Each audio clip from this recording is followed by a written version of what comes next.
Hola, hoy les voy a hablar sobre un tema muy importante, del derecho internacional privado, la competencia legislativa internacional. Este tema es importante porque vivimos en un mundo donde las personas, las empresas y hasta los bienes se relacionan más allá de las fronteras. Y en estos casos surgen preguntas como ¿qué ley debe aplicarse? ¿La del país de origen o la del país donde ocurre el acto?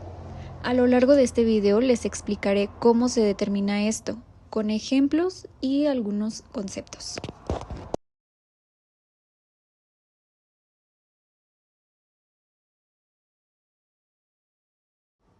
Como lo mencioné anteriormente, la competencia legislativa internacional es una rama del derecho internacional privado y su función principal es determinar qué ley nacional se aplicará cuando un caso tiene elementos extranjeros.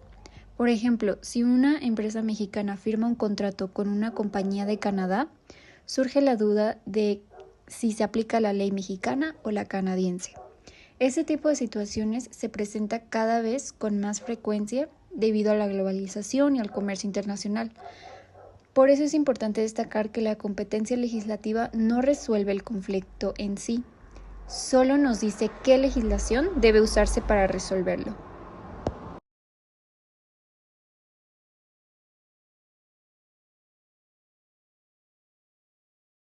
En cuanto al problema, el principal aparece cuando más de un país tiene alguna conexión con el caso.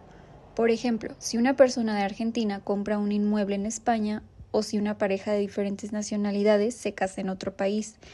En estas situaciones, las leyes nacionales pueden entrar en conflicto y es ahí donde la competencia legislativa busca ordenar y decidir cuál debe aplicarse. Y su función principal es la llamada función localizadora o distributiva, es decir, localizar el sistema jurídico más adecuado para el caso. Así se busca que haya coherencia y justicia sin imponer arbitrariamente una ley.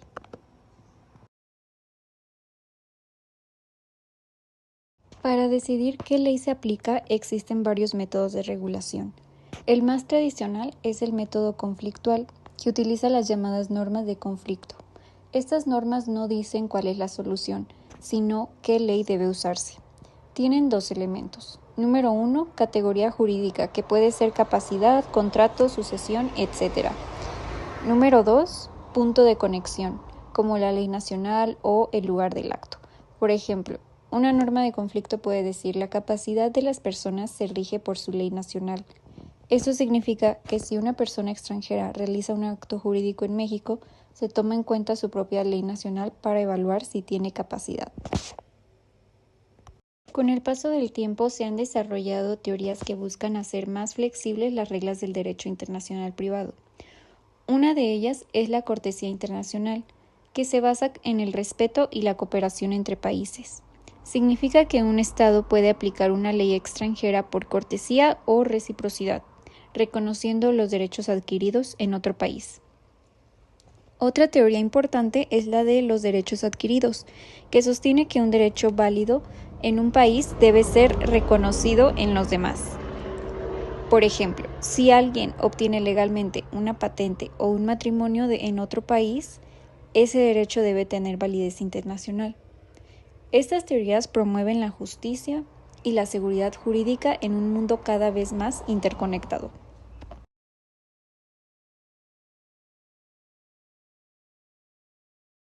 Mencionaré los principales puntos de conexión, los cuales son los criterios que se usan para determinar qué ley se aplicará.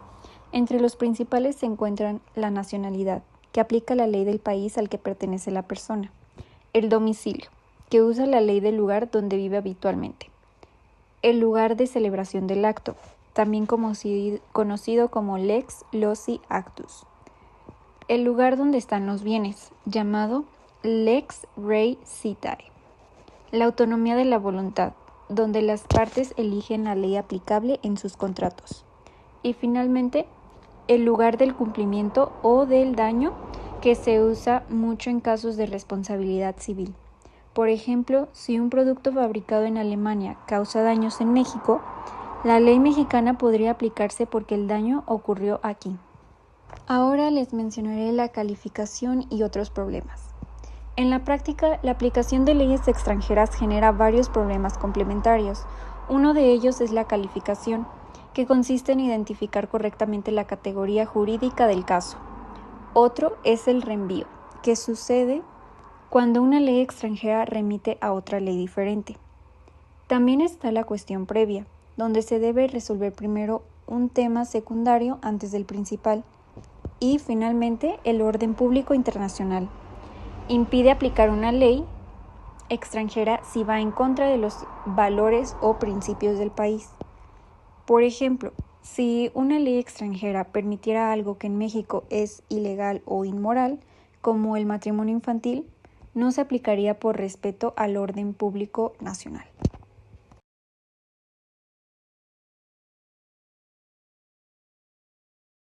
Les hablaré sobre la diferencia que hay con la competencia judicial internacional. Es común confundir la competencia legislativa internacional con la competencia judicial internacional, pero no son lo mismo. La primera, como ya vimos, se refiere a qué ley se aplica, y la segunda se enfoca en qué tribunal o juez tiene la autoridad para resolver el caso. Por ejemplo, si una empresa mexicana demanda a una empresa española, la competencia judicial dirá si el juicio debe hacerse en México o en España.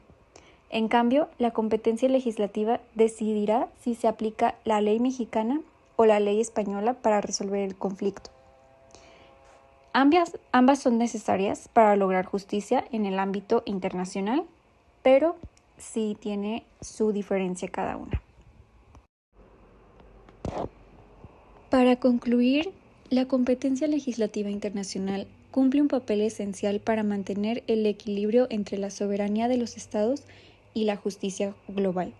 Gracias a ella se garantiza la seguridad jurídica, la coherencia y el respeto mutuo entre los países. Este sistema es clave para el comercio internacional, los contratos, las sucesiones y las relaciones familiares entre personas de distintas nacionalidades. En un mundo tan conectado como el nuestro, conocer cómo se determina la ley aplicable ayuda a evitar conflictos y a promover una convivencia más justa entre las naciones. Muchas gracias.